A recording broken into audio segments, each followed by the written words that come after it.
பொள்ளாச்சி அருகே ஆனைமலை மாசாணியம்மன் கோவில் குண்டம் திருவிழா இன்று கொடியேற்றத்துடன் தொடங்கியது.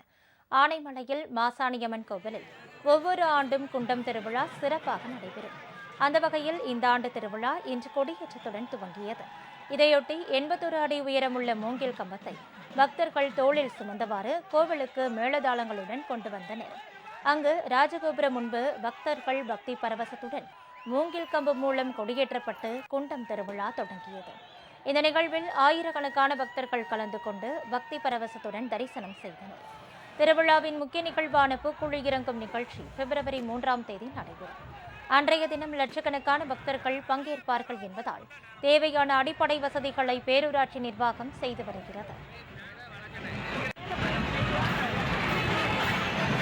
பிப்ரவரி 3ஆம் தேதி பார்த்தீங்கன்னா குண்டம் திருவிழா வருது.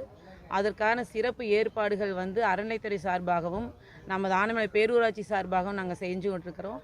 இது போக 3 லட்சம் பக்தர்கள் நாங்கள் எதிர்பார்த்துட்ருக்கிறோம். அதற்கு உண்டான நமது குடிநீர் வசதியாகட்டும், அவங்களுக்காக ஃபஸ்ட் எய்ட், அது போக அவங்களுக்கு உண்டான போதிய பாதுகாப்பு வசதிகள் அனைத்தும் செய்யப்பட்டிருக்கிறது.